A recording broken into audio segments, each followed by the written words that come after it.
میرے عزیزو، ربیع الاول کا برکت والا مہینہ چل رہا ہے۔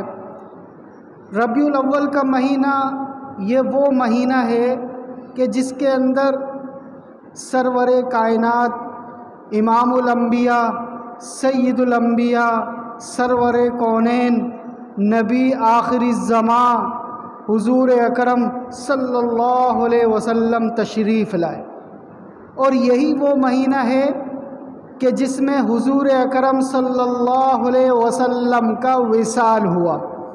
یہی وہ مہینہ ہے کہ جس میں آپ علیہ الصلاۃ والسلام دنیا میں تشریف لائے، اور یہی وہ مہینہ ہے کہ جس میں آپ علیہ الصلاۃ والسلام دنیا سے تشریف لے گئے۔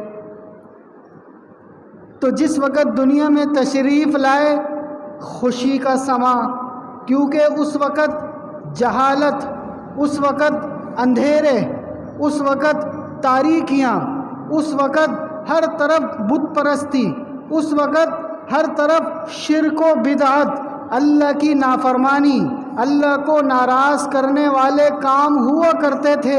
لیکن جیسے ہی آپ علیہ الصلاۃ والسلام ربیع الاول کے مہینے میں دنیا میں تشریف لائے، مکہ مکرمہ کے اندر، خانہ کعبہ کے اندر اس وقت کچھ بت رکھے ہوئے تھے، آپ کی پیدائش سے وہ بت گر گئے۔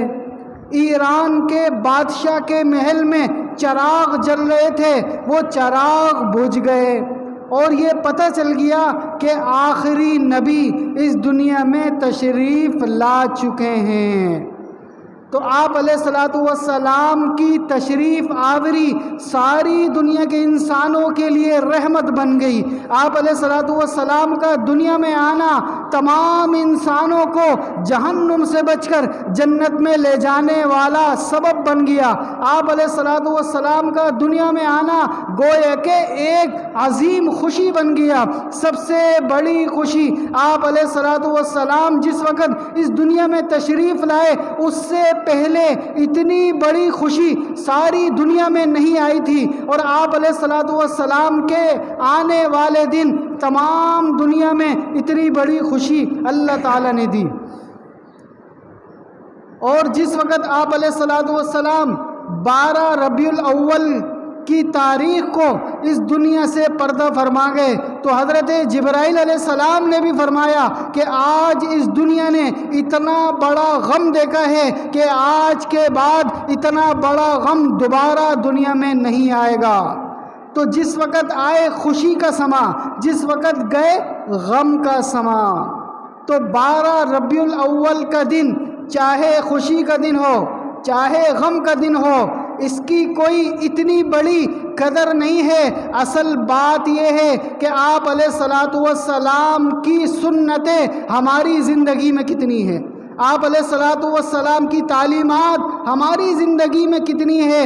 آپ علیہ الصلاۃ والسلام کی زندگی مبارکہ میں نبوت ملنے کے بعد 23 سال تک 12 ربیع الاول آیا، لیکن کبھی بھی آپ علیہ الصلاۃ والسلام نے اس 12 ربیع الاول کے دن خوشی نہیں منائی۔ اس 12 ربیع الاول والے دن آپ علیہ الصلاۃ والسلام نے کوئی اسپیشل چراغا نہیں کیا، کوئی اسپیشل کوئی کام نہیں کیا، عام معمول کے مطابق زندگی گزارتے رہے۔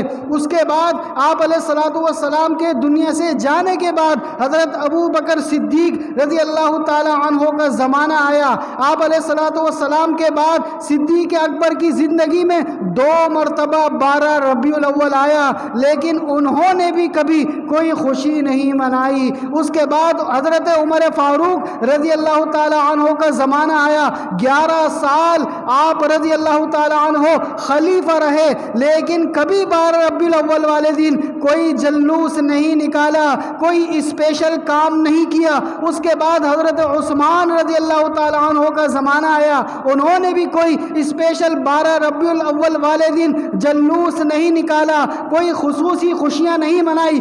اس کے بعد حضرت علی رضی اللہ تعالی عنہ کا زمانہ آیا، انہوں نے بھی ایسا کچھ نہیں کیا۔ اس کے بعد تبع تابعین تابعین کا زمانہ آیا، کسی نے 12 ربیع الاول والے دن کوئی اسپیشل جلوس، کوئی اسپیشل ریلی، کوئی اسپیشل خوشی نہیں منائی۔ ان کو پتہ تھا اصل خوشی، اصل جلوس، اصل وہ زندگی کا بدلنا ہے، وہ سنتوں کا زندہ کرنا ہے۔ الفت میں برابر ہے، وفا ہو کہ جفا ہو، ہر چیز میں لذت ہے اگر دل میں مزہ ہو۔ تو نقش قدم نبی کے ہیں جنت کے راستے، نقش قدم نبی کے ہیں جنت کے راستے، اللہ سے ملاتے ہیں سنت کے راستے۔